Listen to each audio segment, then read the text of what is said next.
A small team of Japanese scientists has just uncovered tons of new Nazca glyphs.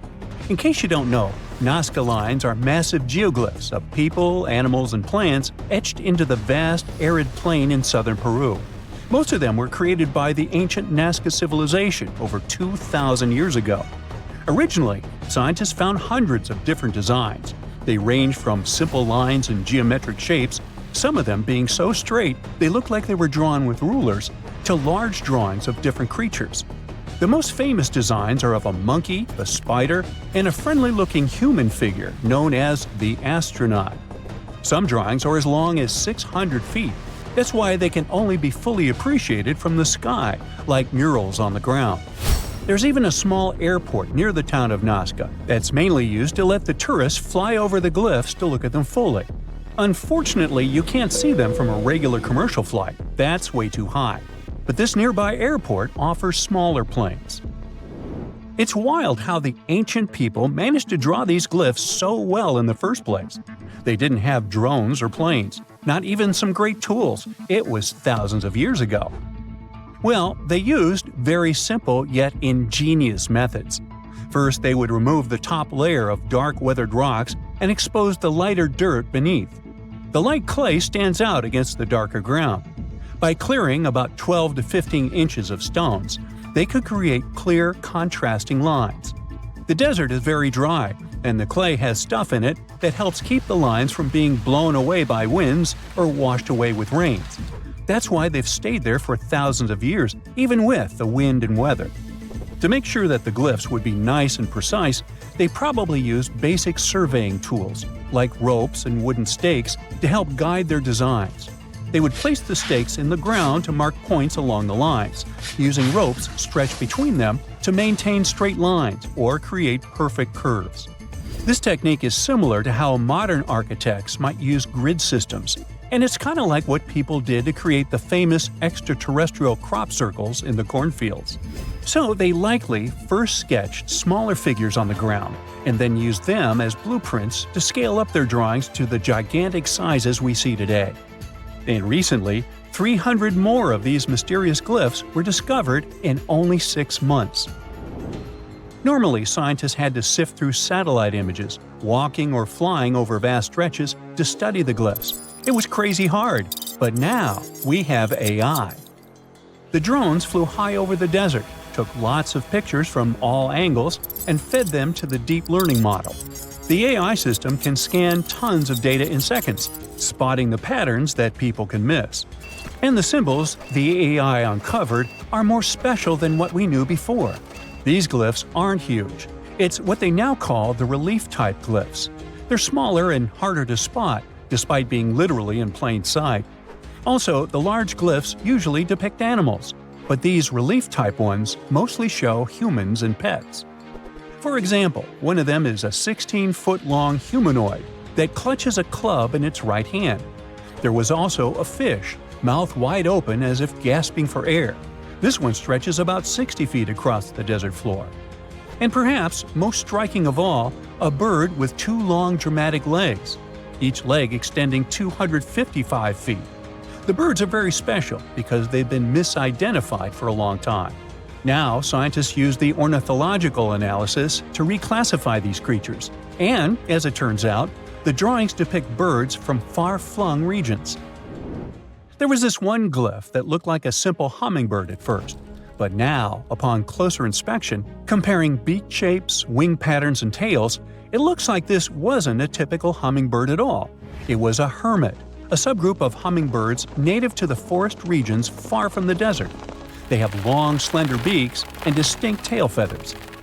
Another surprise was a drawing once labeled as literally just a bird.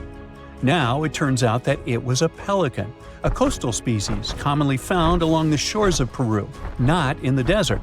The pelican, with its wide wings and sharp beak, usually serves as a symbol of the sea and food. Perhaps this animal was sacred to the Nazca people. Now the question is, how did the Nazca people know these birds? What did a creature from the lush, humid jungles of northern Peru or from the shores do in the harsh desert sands of the south? And why did they decide to etch it in the ground? Looks like there's a much more complex story behind the Nazca Lines as we thought before. One question boggled the minds of archaeologists for decades. What do these glyphs even mean? Well, the Japanese scientists have an idea. To read these symbols back in the day, you'd have to literally follow ancient trails, spotting some faded shapes underfoot. It's as if the Nazca people designed these glyphs to be discovered on foot, to be experienced as part of a journey. This, together with the fact that they can only be seen from the sky, hints that the Nazca Lines might have been something like a sacred pilgrimage. Perhaps the idea was only deities above can see the full picture, while humans have to walk the path to understand the meaning. The lines are scattered across about 150 square miles of the Nazca Pampa, so there's a high chance that they were part of a spiritual journey to Cahuachi, a ceremonial center that still looms in the distance today. Cahuachi was super important to the ancient Nazca civilization, the heart of their society. It was most likely a religious and pilgrimage site during the first centuries of the Common Era, when the Nazca culture was at its peak. Other ancient cities were bustling hubs of daily life, but Cahuachi was unique. People didn't live there permanently. Instead, they traveled there from all other places for important events, seeking connection, understanding, and spirituality. Cahuachi consists of large adobe mounds and plazas. Locals gathered there for ritual and offerings. The largest building, the Great Temple, was an incredible stepped pyramid. It looked like this place was especially sacred to the Nazca people, since it was full of stuff like textiles, pottery, trophy heads, all the things that are often associated with rituals and sacrifices. Since Cahuachi isn't that far away from the Nazca Lines, the two are most likely connected. They could be pilgrimage paths or ritualistic symbols, but there's still so much we don't know. Even if those are trails or symbols, what exact messages were the Nazca people trying to convey through them? These drawings could be telling amazing stories, marking some important locations, or even be a spiritual map to guide those who came after them. It's also possible that symbols' meaning depends upon their arrangement and patterns. Right now, over 700 glyphs have been revealed, but this is just the beginning. This just shows the potential of AI to revolutionize archaeology. For example, there's an entire ongoing competition called the Vesuvius Challenge. The idea is to help decipher ancient Roman scrolls from the city of Herculaneum. They were carbonized during the catastrophic eruption of Mount Vesuvius in 79 AD. These scrolls are too fragile to actually touch them. Because of that, they've been a challenge for centuries. But the novel AI approach uses virtual unwrapping. They scan the scroll's interior without damaging them and detect ink made from carbon that had long faded to the naked eye. There's already been some great progress.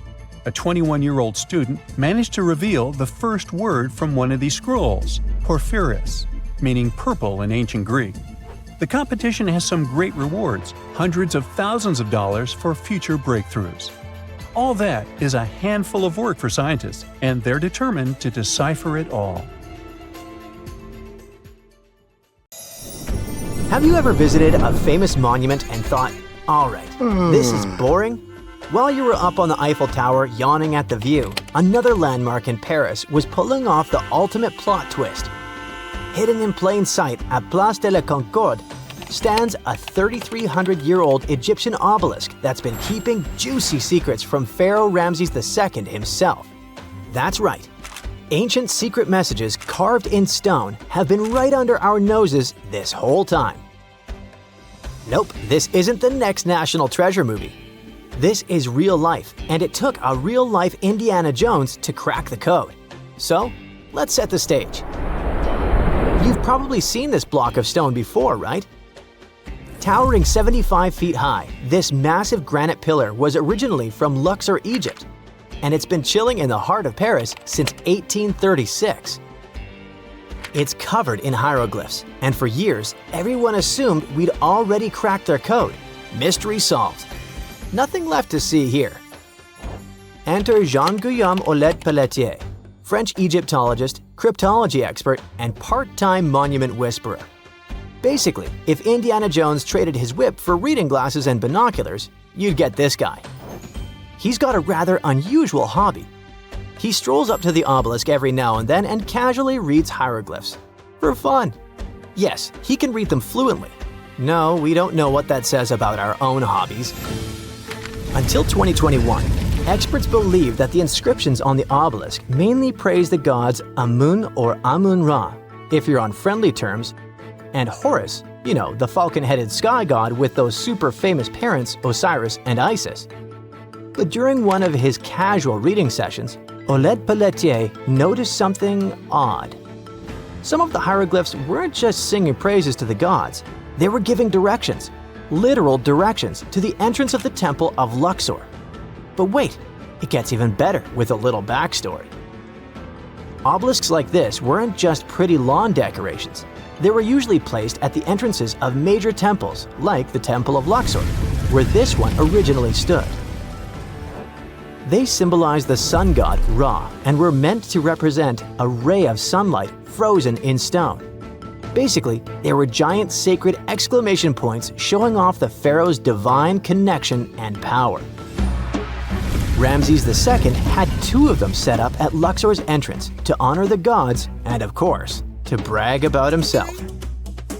This one got shipped off to France in the 1830s as a gift from the ruler of Egypt, Muhammad Ali. No, not the boxer. And it's been waiting for someone to take a closer look at it. Moving the obelisk to Paris was no small feat. It weighed over 220 tons and had to be transported on a ship built especially for it, called the Luxor. How original. The whole transportation cost the modern equivalent to $19 million. Interestingly, its twin obelisk still stands in Luxor, which means that researchers can compare both structures to see if the story really matches. This pairing of obelisks was intentional, meant to guide the eye and the spirit towards sacred space. Lucky for us, Jean Guillaume picked the perfect moment to snoop around. The obelisk was undergoing restoration for the upcoming Olympic Games. Scaffolding was up, giving him rare access to the tippy top of the monument. Armed with binoculars and a ladder, he got eye level with parts of the pillar that most of us can only squint at from street level. And that's when he uncovered the real twist. Turns out, ancient Egyptians didn't just chisel random symbols into stone. They had something way cooler up their sleeves: crypto-hieroglyphs. Those were specialized coded forms of writing used for sacred or elite messages. Basically, ancient VIP-only emojis. While your average temple priest could read standard hieroglyphs, crypto-hieroglyphs were reserved for the pharaoh's inner circle. Today, only 6 people on Earth can read them fluently. And wouldn't you know it, our French friend is one of them. Of course he is. Now, here's where things get wild. Normally, hieroglyphs written on monuments like the obelisk are read top to bottom, right to left. Simple enough. But Jean Guillaume decided to break the rules and read them horizontally instead of vertically. That's when he started spotting weird patterns, phrases, and symbols that had been hiding in plain sight for nearly 200 years. Some of these messages were so cleverly hidden, and you could only understand them if you walked around the obelisk in a certain way. He calls it 3D cryptography. That's right, the obelisk itself is like one giant ancient Rubik's Cube. Depending on the angle you read from, the message could change entirely. Yes, ancient Egypt invented something like the lenticular effect long before Pokemon cards made it cool. Okay, so what in the world does the message say now? Glad you asked. These aren't just random notes from the past. They're political gold. One inscription praises Ramses II as a divine figure who could not be dethroned. Another says the king made offerings to the god Amun, which wasn't just him being nice. This was a big political move. Back then, religion and power were totally intertwined, so showing off your divine connection was like launching a PR campaign, except instead of tweets, they used 200-ton stone monuments. Ramses II wasn't just any ruler, by the way. He reigned for over 60 years and basically pulled off the Beyoncé of pharaonic careers. He won battles, or at least said he did. built cities, temples, and statues of himself all over Egypt, and declared himself a living god. When he ordered these obelisks, he wasn't just creating monuments. He was launching ancient propaganda flyers at priests, nobles, and visiting dignitaries. In fact, Ramses II was so good at self-promotion, he may as well be the original king of rebranding. He claimed victory at the Battle of Kadesh, even though it ended in a stalemate and they had the victory carved into walls and monuments across Egypt. The Luxor obelisk was another way of reinforcing his godlike powers every time someone passed by or read its text. And here's the cherry on top. Some of these inscriptions were positioned just right so they'd be seen by nobles arriving by boat for a festival. That's probably the reason why they can only be read from a certain angle. But if you stood at the base of the obelisk, you wouldn't see much. But from a 45-degree angle standing right in the middle of the Nile, sweet stuff!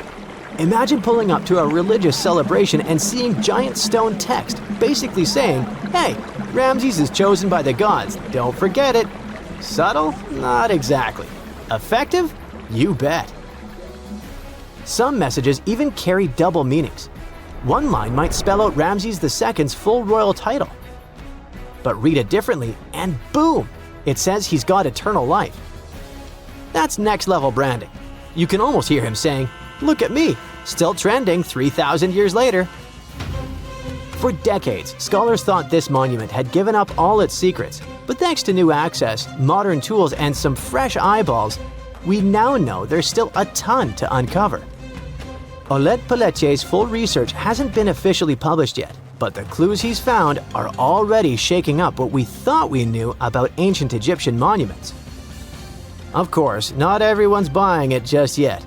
Some scholars are skeptical, especially about the idea that boat-riding nobles could actually see those messages clearly. But let's be honest, ancient advertising wasn't easy. Even if your billboard is 75 feet tall, you still need the right angle and the right audience. So the next time you're in Paris staring at the obelisk while sipping your overpriced café au lait, remember, you're not just looking at a fancy paperweight from the 19th century. You're standing in front of an ancient Egyptian PR campaign, a 3D puzzle, and a 3,300-year-old flex from Ramses II himself. And let's be real, if that obelisk had been hiding messages this long, who's to say it's done talking? So grab your magnifying glass, channel your inner Egyptologist, and remember, the real treasure isn't gold or jewels. It's the drama chiseled in stone.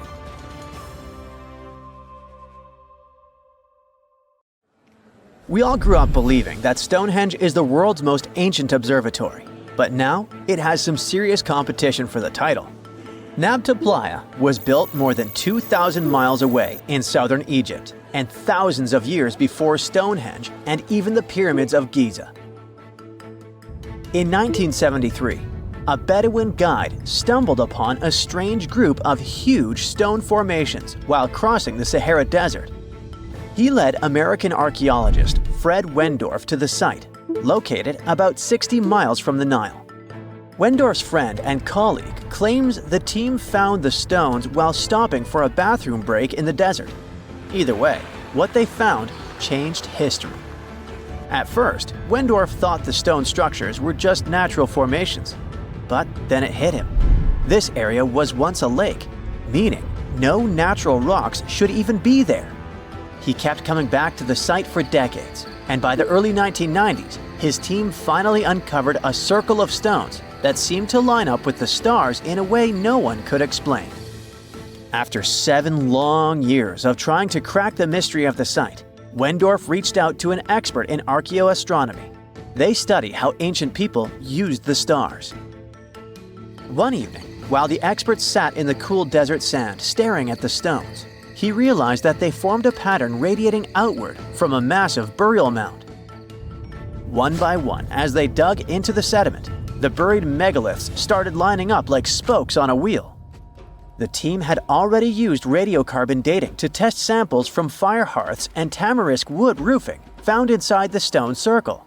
Nabta Playa had dozens of standing stones, all a few feet tall. Some of them lined up exactly with the sunrise on special days, and others matched up with bright stars in the sky. Inside the big circle, there were 6 special stones that may have been used for rituals or marking important times of the year. Around them, 29 standing stones might have worked like a simple calendar to help people know when it was time for something important, like the summer solstice, the longest day of the year. When the sun rose in just the right spot, it was a sign that the rainy season was coming. The stone circle once aligned with the brightest stars in the northern sky: Arcturus, Sirius, and Alpha Centauri. Some stones even pointed to the constellation Orion. By tracing Arcturus's movement across the sky, they figured out that it matched perfectly with the circle around 4800 BCE. That means it was the oldest astronomical site ever discovered. And the people of Nazca Playa may have been watching the stars thousands of years before telescopes were even invented. It looks like it had a huge meaning for people living and traveling through the desert. Over 10,000 years ago, the long, cold, and dry ice age that lasted for tens of thousands of years was finally fading away. Northern Africa got massive monsoons and rains that filled up seasonal lakes. So, parts of the desert turned into short-lived oases. For the nomadic people who roamed this harsh land, these summer rains were everything. Their entire way of life revolved around cattle. When archaeologists opened the central tomb at Nazca Playa, they dug up cattle bones and even a massive rock carved into the shape of a cow.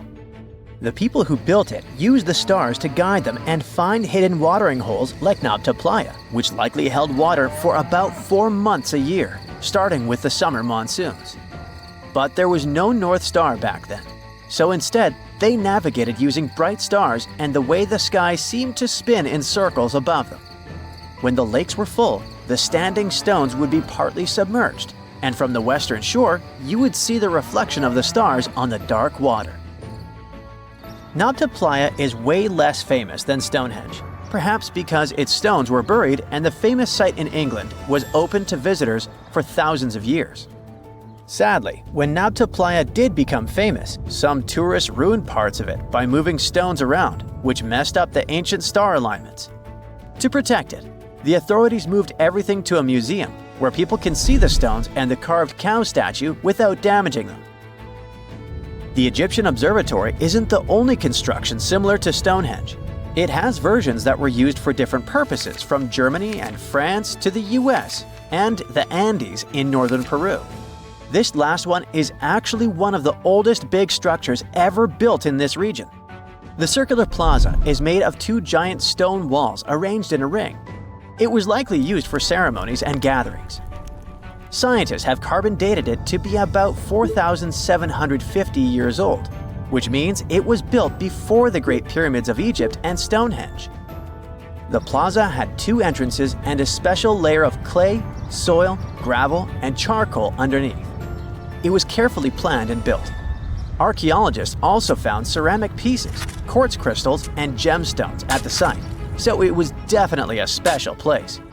People visited it for centuries, but at some point it was sealed off, probably because of changing beliefs and traditions. The most recent discovery was the remains of a large timber circle roughly the same age and with parallels to Stonehenge, all the way up in Denmark. This open-air structure was likely part of a special area where prehistoric people from the late Neolithic and early Bronze Age gathered for rituals and ceremonies. The circle was made up of 45 giant wooden posts, forming a huge ring about 100 feet wide. The wood is gone now, but scientists believe tall timbers once stood in the holes and created an impressive wood henge. No one knows exactly what these circles were used for, but archaeologists have found animal bones and food remains at similar sites. So people probably used to gather there for feasts and rituals. In 2024, scientists found 2 ancient stone circles from the Neolithic period in Dartmoor National Park in England. Some archaeologists believe they might form a sacred ark. Many of Dartmoor's stone structures were built in a curved shape on the high ground in the center of the area. A long time ago, Dartmoor was covered in forests, so people may have used the high ground as important markers. One of the newly found circles fits inside this arc, but the other one is outside of it, to the north. This could have been an entrance point into the arc. There's also a raised bank of earth near the stones, which looks similar to other famous Neolithic sites, like the Ring of Brodgar in Scotland and Stonehenge itself. This means the people who built these circles may have visited Stonehenge or been inspired by it. Archaeologists in Oman found ancient stone monuments called tralith, which got the nickname Arabian Stonehenge. They were finished about 2,000 years ago, but no one knows for sure who built them or why. Scientists also found stone hand axes that are incredibly old, between 300,000 and 1.3 million years old, from the time when the first humans left Africa. At another site in central Oman, archaeologists discovered a Neolithic tomb from around 5,000 to 4,600 BCE. There are 2 chambers with the bones of dozens of people inside beneath a giant megalithic structure. Nearby, they also discovered rock carvings that were made by people who lived in the area. And then there is another Stonehenge look-alike, this time in Saudi Arabia, that was used as an apartment complex thousands of years ago. Archaeologists discovered a total of 345 stone circles by looking at aerial photos of a lava field. Each circle is between 13 to 26 feet and has at least one large standing stone in the middle. These structures still have remains of stone walls and doorways. Stone circles like Stonehenge are often linked to ceremonies and rituals, but scientists say that many early houses were actually built in round shapes, and rectangular homes only became common much later in history. Not many civilizations are as mysterious as ancient Egypt, a powerful empire that lasted over 3,000 years. It gave us pyramids that still stand and myths that still inspire. It's one of the most explored places on Earth, yet somehow, we still find exciting stuff. In Abydos, archaeologists just uncovered a 3,600-year-old royal tomb. It's huge! It has golden hieroglyphs of deities covering the entrance, but the pharaoh's name? It's not there. It's missing. Who was this ruler, and what new chapter could this open in Egypt's story? If there's one place in Egypt where the line between life and demise feels thinner, it's Abydos. To the ancient Egyptians, this was sacred ground. They believed it was the burial place of Osiris, the god who literally passed away, had his remains separated, and came back to life to rule the underworld. Because of that, Abydos became Egypt's spiritual gathering place. Pharaohs built amazing temples here, like the Temple of Seti, famous for its King's List, a wall that has the names of 76 pharaohs carved in it. Pilgrims came from across Egypt, leaving offerings and participating in Osiris festivals, where his demise and rebirth were ritually reenacted. It wasn't just symbolic worship, it was Egypt's version of Comic-Con. But instead of cosplaying superheroes, people reenacted gods coming back to life. Obviously, pharaohs competed to be buried as close to Osiris as possible. Abydos became part cemetery, part holy city, part afterlife insurance policy. Fast forward thousands of years, and we still uncover remarkable stuff around Abydos. That's the case with the recently discovered tomb. In early 2025, a joint team of researchers from the US and Egypt decided to dig beneath a rocky rise ominously called Anubis Mountain. You remember Anubis, the jackal-headed deity who guarded cemeteries. The uncovered royal burial was hidden 23 feet below the surface. Sadly, even though it eluded archaeologists for so long, robbers had already taken away with treasures ages ago. They could definitely tell this was a tomb of someone super important. Similar to how you can walk around a mansion with no furniture but still deduce that someone rich must have lived there. The chamber had mud brick vaults rising over 16 feet. That's taller than a female giraffe standing upright. For something built 36 centuries ago, it still felt enormous. However, when you remember that Egyptians were masters of architecture, nothing seems surprising. So no treasures, no golden mask, and sadly, no name. The cartouche that should have spelled the king's identity was unreadable. Egyptian tombs usually bragged about who was inside. In ancient Egypt, a cartouche was basically a big oval name tag for kings wrapped in hieroglyphs. Think of them as VIP passes that worked in both this life and the next. Without it, your soul couldn't check into the afterlife hotel. That's because to the Egyptians, your name, your Ren, wasn't just so your teacher could distinguish you from kids with the same haircut. It was a core part of who you were. As long as your Ren survived, so did you. To have your name forgotten was considered a fate worse than passing away. A soul cannot journey without a name. That's why you'd see cartouches all over the place, on temples, obelisks, jewelry, statues, and tomb walls. It wasn't there just for the marketing. It kept the pharaoh's presence front and center everywhere you looked. Imagine building a massive tomb only for 3,600 years later to walk in and go, who is this guy again? Not cool at all. That's why it's fair to imagine our nameless pharaoh haunting the robbers for all eternity. So yeah, cartouche was considered very significant. One of the most famous and mind-blowing examples comes from the tomb of Thutmose III. His burial chamber and sarcophagus were literally shaped like a cartouche. In other words, the entire room was a living architectural symbol of his name.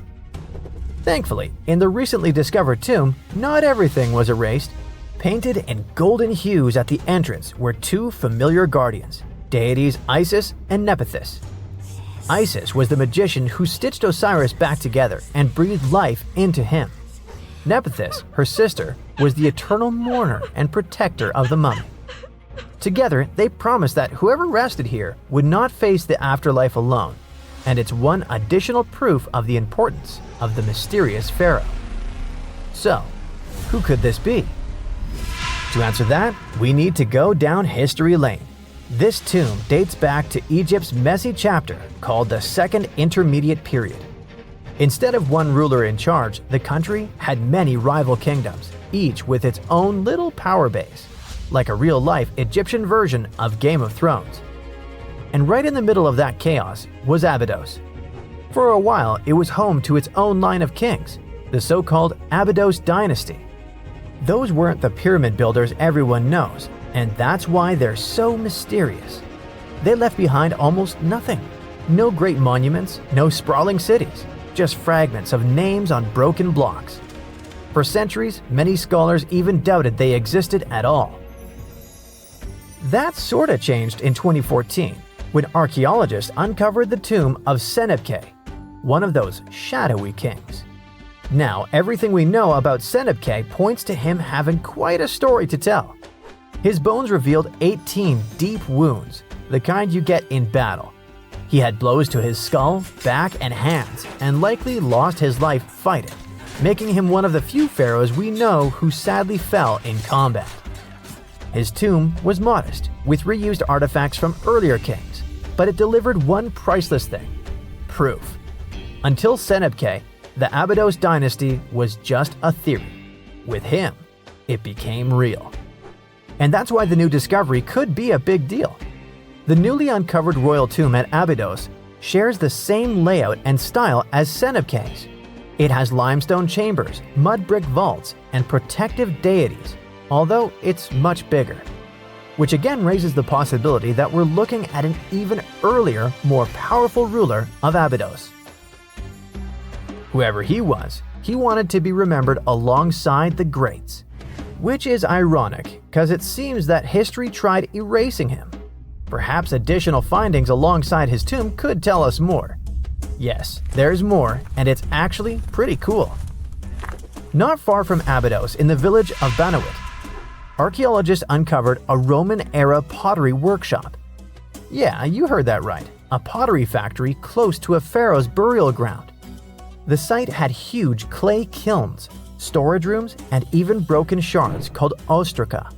They were basically ancient sticky notes, except instead of shopping lists, those had receipts scratched onto them in Greek and Demotic Egyptian. Little records of everyday transactions, the kind of thing you'd never expect to find near a lost dynasty king. Honestly, the potters missed a chance. Forget boring receipts, they should have been selling Osiris's mugs and Anubis figurines to pilgrims and tourists. But that's not all. It seems that centuries later, during the medieval period, the same ground became a cemetery. Archaeologists found mud brick graves with skeletal remains. This could mean that Abydos kept its aura of significance for hundreds of years after the Age of Pharaohs. So why this hill again and again? Is this place really a getaway to the afterlife? It is, after all, the very place where Osiris is said to rest. That belief lingered like a shadow for thousands of years, strong enough to pull in pharaohs and later medieval families. Different rituals, same sacred ground. Although, to be fair, the Romans weren't here for Osiris. They came to make pots. The story of Abydos is not over. The excavations will continue, and who knows what else could be discovered in the future. Today, archaeologists are armed with tools that are basically X-ray glasses for the desert. Every scan could reveal a hidden chamber, or if we're lucky, finally give our nameless pharaoh his wren back to him. In fact, I became strangely invested in finding out who he was.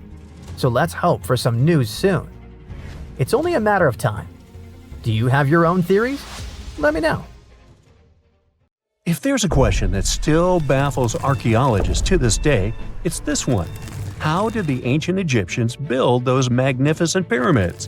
As far as we know today, their resources were quite limited, especially in terms of tools and building materials. We still don't have a fully satisfying answer, but hey, we've got some pretty amazing theories worth considering.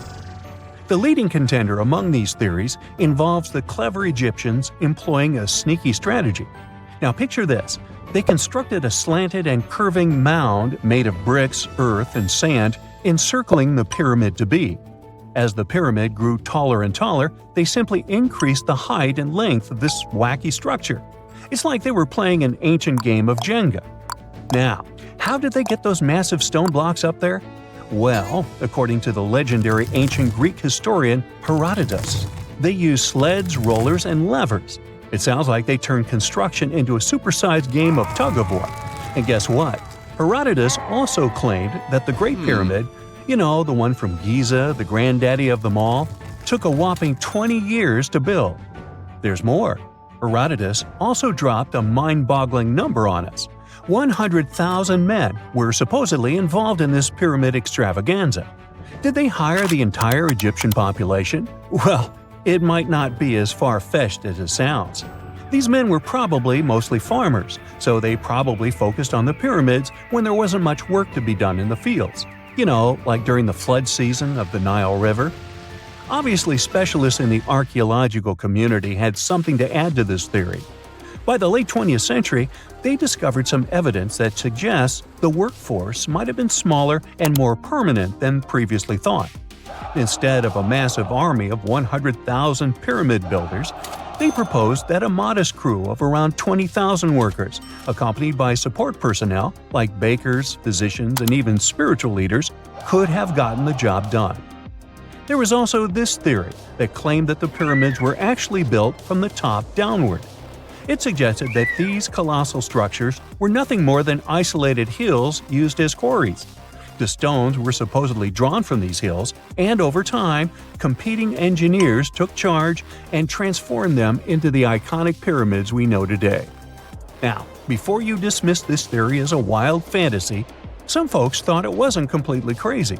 After all, there are instances where isolated hills exist, so maybe this theory had a tiny glimmer of truth. Whether it involved ramp building or ingenious work schedules, one thing is clear. Those pyramids have definitely left their mark on history and on our imaginations.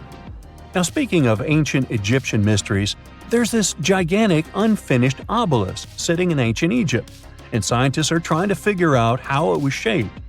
Now, some people suggest that our industrious ancestors used handheld pounders to get the job done.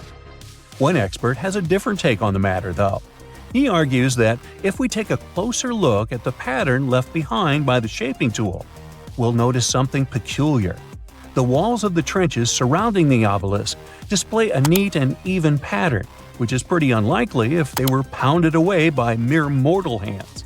According to this expert, those horizontal striations are usually the result of a tool that takes breaks while removing material, leaving its mark on the surface. But wait, there's more. Imagine the tool being rocked back and forth against the trench walls, clearing away the waste to keep the trench from narrowing. Well, in that case, the tool might have left some funky horizontal striations where it was pressed against the sidewall. This sounds like some fancy technology at play, don't you think? And guess what? The dynastic Egyptians probably didn't have access to that kind of know-how. Another famous Egyptologist from way back also uncovered a bunch of core drills during his adventures. Although the actual drill bits are missing, his collection houses these particular core remnants made of limestone, alabaster, and even granite. These constructions aren't the only amazing thing the ancient Egyptians left behind, though. As it turns out, the Egyptians were the genius minds behind the creation of the handheld mirror. Yeah, that little mirror you use every day to check yourself out. But here's the twist. These mirrors are like pieces of art. They were decorated with inscriptions and figures. But that's not all. The Egyptians had a serious concern with their appearance. They knew the importance of personal hygiene and looking fabulous. So, in their quest for pearly whites, they invented toothbrushes and toothpaste. Dental problems were pretty common back then, and their smiles weren't exactly all white. Dentistry wasn't their strongest suit, you see. Maybe their minds were distracted by all that pyramid building. So that doesn't mean those ancient toothpaste recipes weren't amazing. One delightful concoction included rock salt, mint, dried iris petals, and pepper. Some brave dentists in the 21st century tried it out, and it worked pretty well. Ground-up ash was also used in another recipe to create a tooth cleansing paste. Mint was missing, so that didn't do much for their breath. That's when the genius Egyptians came up with the world's first breath mints. They made tablets from heated spices like cinnamon, and they mixed it with honey. Now, let's shift gears to home decor, Egyptian style. They surely took ornamentation to the next level. While the concept of decorating furniture started in Mesopotamia, the Egyptians cranked it up a notch. They went all out with different colors of ink and even developed various weights of paper. Oh, and let's not forget about those cute little area rugs we all have in our homes today. Guess who came up with the idea? Yep, the Egyptians. They used the versatile papyrus plant to make those cozy rugs. And speaking of trends, the Egyptians loved their knickknacks. They had an assortment of small figurines in the shapes of cats, dogs, and people. These statues were made from various materials, like simple sun-dried mud to the ultimate bling of gold. It all depended on how loaded you were. The Egyptians were also all about farming, and they knew that clean water was crucial for their crops and animals. That's why they came up with some nifty inventions and techniques to make sure their land was fertile and their plants were happy. First off, they had the genius idea of using ox-drawn plows. They had two types of plows, heavy and light. The heavy plow would strut its stuff, cutting deep furrows in the soil, while the lighter plow followed behind, fluffing up the earth. But they didn't stop there. After plowing, the Egyptians would break up clumps of soil and sow the rows with seeds. To give those seeds a good old squish into the furrows, they'd march their livestock across the field, effectively closing up the furrows. But hey, all that hard work would be pointless if their seeds were as dry as the Sahara. That's where irrigation comes into play. The Egyptians were so good at it that other cultures, like the Greeks and Romans, couldn't help but copy their techniques. Now let's switch gears and talk about the marvelous architecture of ancient Egypt. These folks weren't just skilled farmers, they were also architectural maestros. They built these fancy canals to carry water to farms and villages, and boy, did they know how to make those canals look pretty. Just imagine strolling along a canal lined with ornate structures. The pharaoh Ramesses the Great was quite the overachiever when it came to construction. One of his mind-blowing creations was the construction located at Abu Simbel. This building was designed so that twice a year, the sun would shine directly into it and illuminate the statues of Ramesses.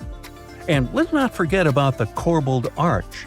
Without this architectural gem, we'd be missing out on some mind-boggling structures like the Great Pyramid.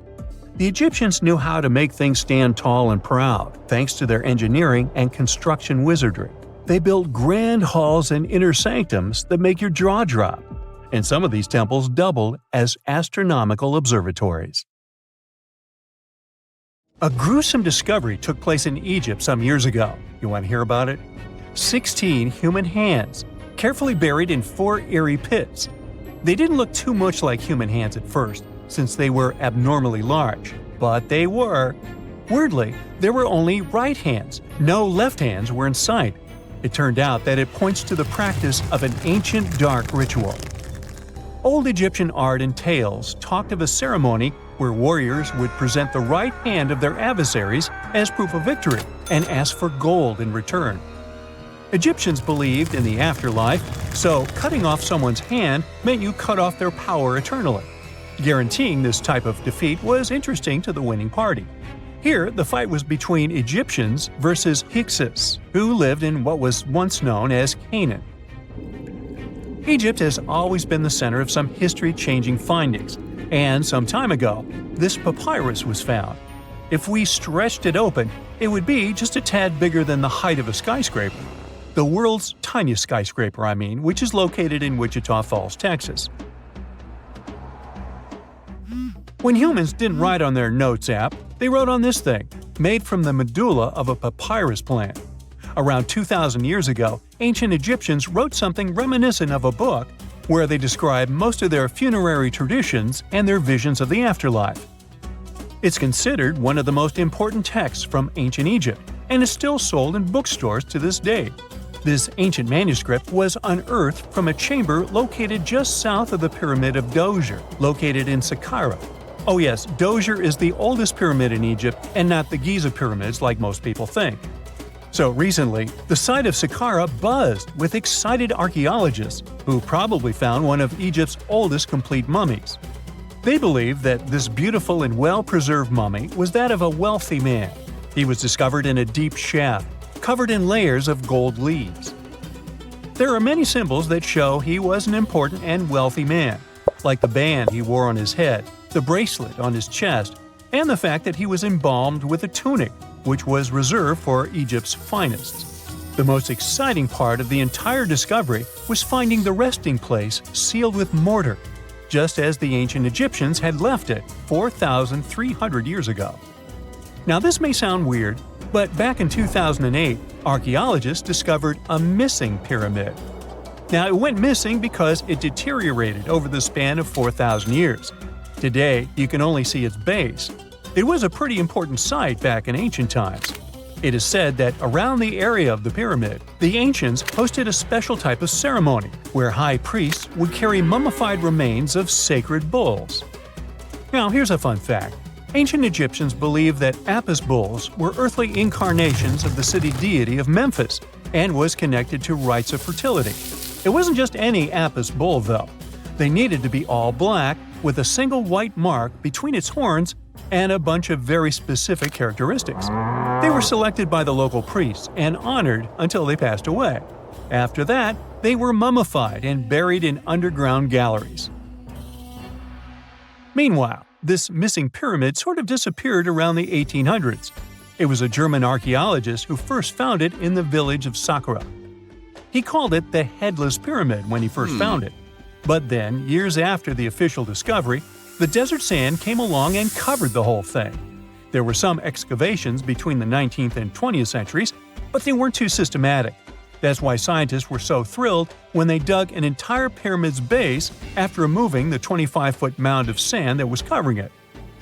Oh, and it turns out American archaeologists are excavating a cemetery in Egypt that could contain over 1 million mummified bodies. So far, archaeologists have dug around 1,700 mummies. One of the main differences from other classic Egyptian mummies is that these people weren't kings and pharaohs. They were commoners that most likely lived about 1,500 years ago, when Egypt was controlled by the Roman and Byzantine empires. The name of the cemetery is cool though, the Way of the Water Buffalo, just in case you want to check it out on your next trip. Other than bulls and buffaloes, ancient Egyptians also liked baboons. Are you seeing the pattern here? In the beginning of the 20th century, archaeologists discovered a site filled with mummified baboons in a place called, guess what? The Valley of Monkeys. An animal wouldn't have been mummified if it wasn't considered important. Certain animals were more important than others, since they were linked to specific deities. Jackals were connected to Anubis, the ancient god of the afterlife, and cats were likened to the female deity Bastet. Baboons were a pretty big deal, since they were believed to be connected to Thoth, the deity of wisdom and advisor to Ra, one of Egypt's supreme deities. The archaeologists who studied these animals weren't too happy. They think these baboons were kept inside and were deprived of sunlight for most of their lives. They had extreme vitamin D deficiencies and they were poorly fed. Maybe Thoth got angry with these baboon keepers. Just a guess. Since there's never a boring day for archaeologists in Egypt, they also found human mummies with golden tongues. Since Egyptians were all about the afterlife, they believed that golden tongues might help a person speak once they pass to the other side. I mean, it's a long shot, but hey, why not? Some of these mummies were placed in wooden coffins with goods, such as necklaces, pottery, golden artifacts in the shape of lotus flowers and scarab beetles, and iPhones. Just kidding. A new temple was also unearthed recently in Egypt. Scientists believe it was dedicated to honor Zeus Cassios. That deity would be a cross between Zeus, the almighty Greek deity of the sky, and Mount Cassios.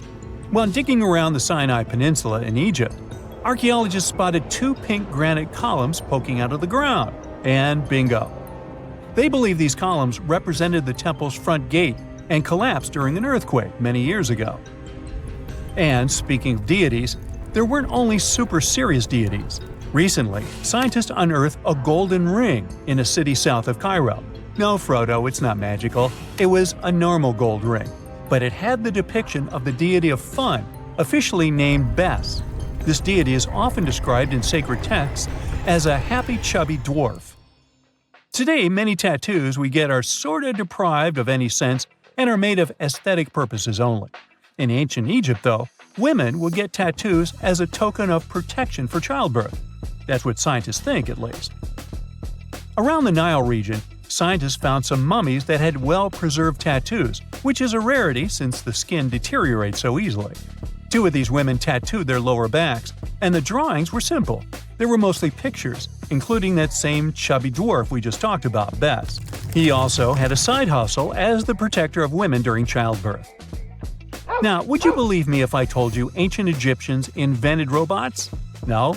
Well, that's because that's not entirely true. Sure, they were astronomers, mathematicians, and engineers, and somehow they also squeezed an eccentric invention into that package. An automated deity some scientists called Hathor. This wooden statue had been in the Metropolitan Museum of Art for years before someone noticed its secret. With the help of an X-ray machine, specialists discovered a mechanical operating system inside it. The pulley-like axis goes from the statue's shoulder to her left leg. When the system rotates, the statue raises and lowers her hand. Hey, pick me! Pick me! I got my hand up here. In 1850, French scientist Auguste Mariette went to Egypt looking for manuscripts, but accidentally found a head of a sphinx sticking out of the dunes. He cleared the sand and figured out the sphinx was guiding the entrance to some underground construction. Several months later, he finally entered the Serapeum of Saqqara. Inside, he found an enormous granite sarcophagi with remnants of 64 bulls. Scientists are still amazed by the tech that the ancient Egyptians used to transport those enormous boxes. The Serapeum was built around the year 3000 before the Common Era. It was an underground tomb built to honor the sacred Apis bulls of ancient Egypt. It had a long hallway, almost 500 feet long, with giant stone rooms on both sides. Some of the sarcophagi weighed as much as 50 average cars, and all of them were made with super precision, with exact 90-degree angles. These sarcophagi were beautifully decorated with hieroglyphs and carvings that told stories about the lives and importance of the Apis bulls. Now, there are 24 sarcophagi left. In ancient Egypt, Apis bulls were very special animals connected to the deity Ptah. They thought the bulls carried Ptah's spirit and wisdom, helped the pharaoh, and protected the Egyptians. Priests looked for special markings on young bulls to find Apis bulls. It could be a white triangle on its forehead, which symbolized divine light, a shape on its back like a vulture's wing, and a scarab shape under its tongue, which stood for rebirth. If a bull had these signs, they believed it was chosen by Ptah and treated it like royalty. The chosen bulls lived in a special temple in Memphis, the city where they worshipped Ptah. They received the best care and offerings from visitors who wanted their blessings.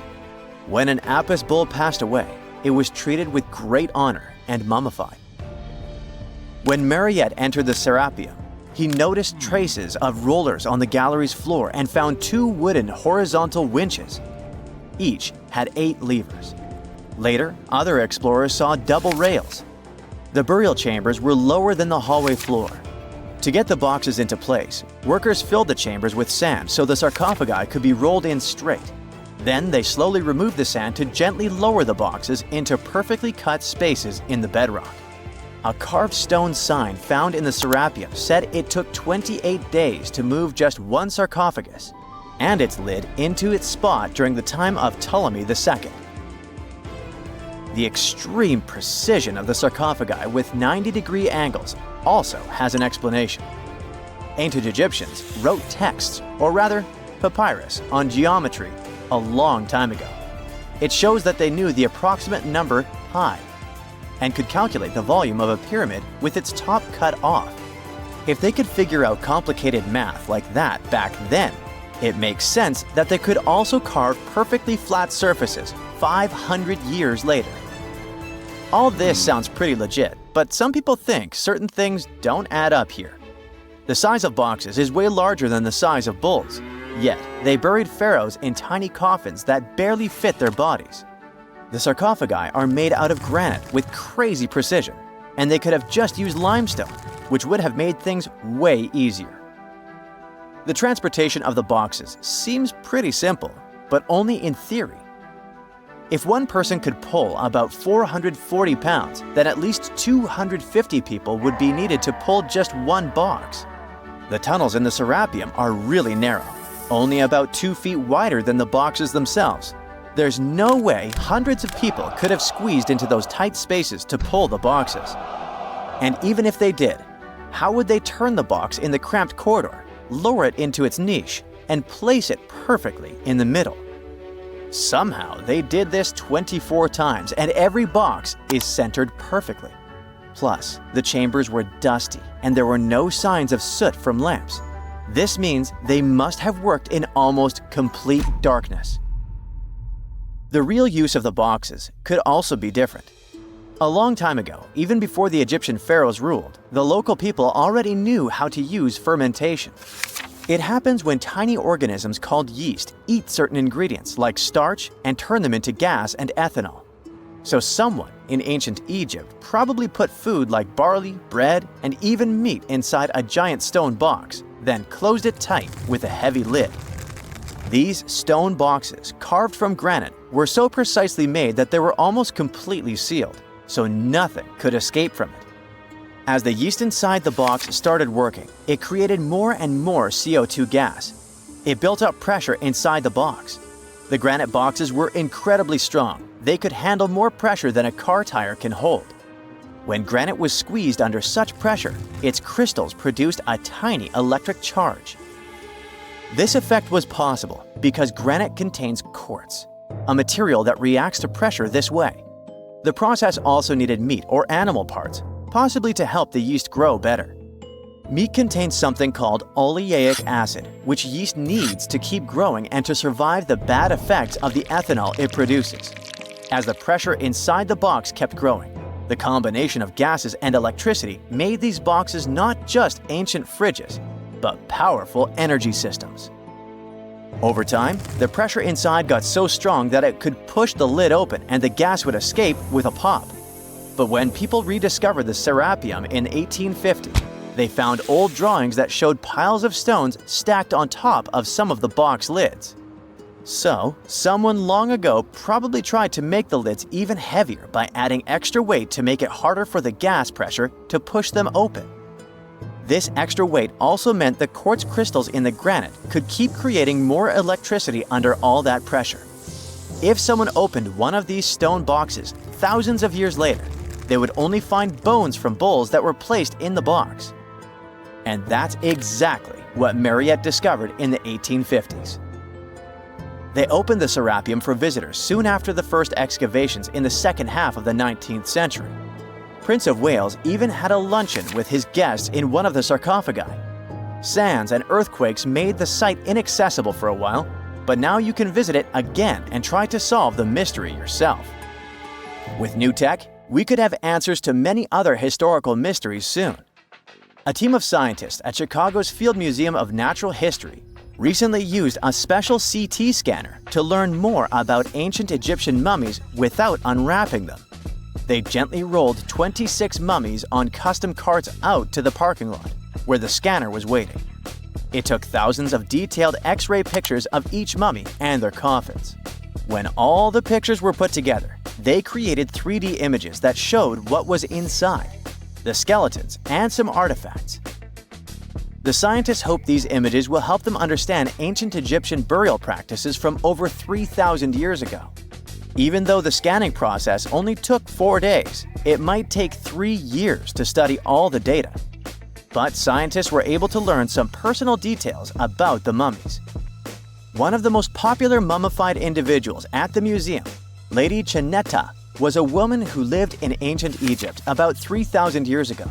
It looks like she passed away in her late 30s or early 40s.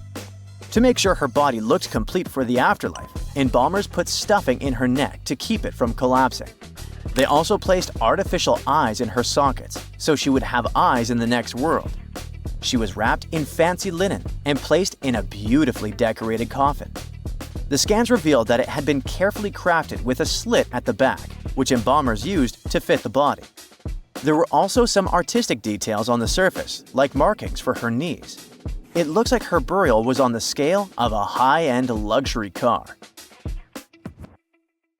A gruesome discovery took place in Egypt some years ago. You want to hear about it? 16 human hands, carefully buried in 4 eerie pits. They didn't look too much like human hands at first, since they were abnormally large, but they were.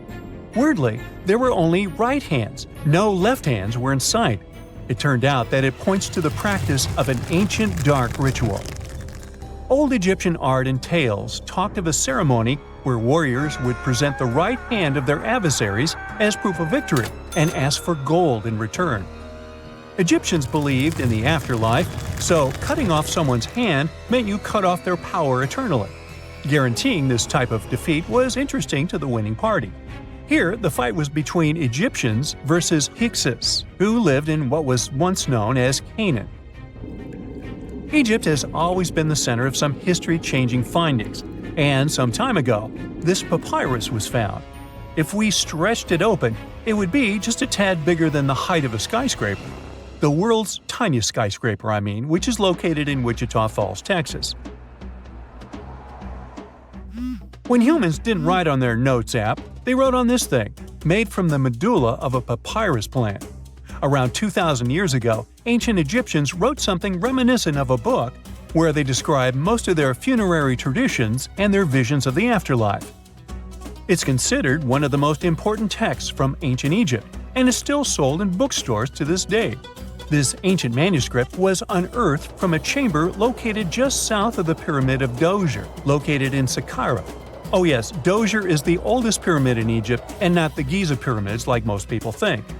So recently, the site of Saqqara buzzed with excited archaeologists who probably found one of Egypt's oldest complete mummies. They believe that this beautiful and well-preserved mummy was that of a wealthy man. He was discovered in a deep shaft, covered in layers of gold leaves. There are many symbols that show he was an important and wealthy man, like the band he wore on his head, the bracelet on his chest, and the fact that he was embalmed with a tunic, which was reserved for Egypt's finest. The most exciting part of the entire discovery was finding the resting place sealed with mortar, just as the ancient Egyptians had left it 4,300 years ago. Now this may sound weird, but back in 2008, archaeologists discovered a missing pyramid. Now it went missing because it deteriorated over the span of 4,000 years. Today, you can only see its base. It was a pretty important site back in ancient times. It is said that around the area of the pyramid, the ancients hosted a special type of ceremony where high priests would carry mummified remains of sacred bulls. Now here's a fun fact. Ancient Egyptians believed that Apis bulls were earthly incarnations of the city deity of Memphis and was connected to rites of fertility. It wasn't just any Apis bull, though. They needed to be all black, with a single white mark between its horns and a bunch of very specific characteristics. They were selected by the local priests and honored until they passed away. After that, they were mummified and buried in underground galleries.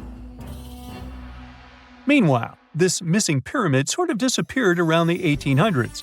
It was a German archaeologist who first found it in the village of Saqqara. He called it the Headless Pyramid when he first found it. But then, years after the official discovery, the desert sand came along and covered the whole thing. There were some excavations between the 19th and 20th centuries, but they weren't too systematic. That's why scientists were so thrilled when they dug an entire pyramid's base after removing the 25-foot mound of sand that was covering it. Oh, and it turns out American archaeologists are excavating a cemetery in Egypt that could contain over 1 million mummified bodies. So far, archaeologists have dug around 1,700 mummies. One of the main differences from other classic Egyptian mummies is that these people weren't kings and pharaohs. They were commoners that most likely lived about 1,500 years ago, when Egypt was controlled by the Roman and Byzantine empires. The name of the cemetery is cool, though, the Way of the Water Buffalo, just in case you want to check it out on your next trip. Other than bulls and buffaloes, ancient Egyptians also liked baboons. Are you seeing a pattern here? In the beginning of the 20th century, archaeologists discovered a site filled with mummified baboons in a place called, guess what? The Valley of Monkeys. An animal wouldn't have been mummified if it wasn't considered important. Certain animals were more important than others, since they were linked to specific deities. Jackals were connected to Anubis, the ancient god of the afterlife, and cats were likened to the female deity Bastet. Baboons were a pretty big deal, since they were believed to be connected to Thoth, the deity of wisdom and advisor to Ra, one of Egypt's supreme deities. The archaeologists who studied these animals weren't too happy. They think these baboons were kept inside and were deprived of sunlight for most of their lives. They had extreme vitamin D deficiencies and they were poorly fed. Maybe Thoth got angry with these baboon keepers. Just a guess. Since there's never a boring day for archaeologists in Egypt, they also found human mummies with golden tongues.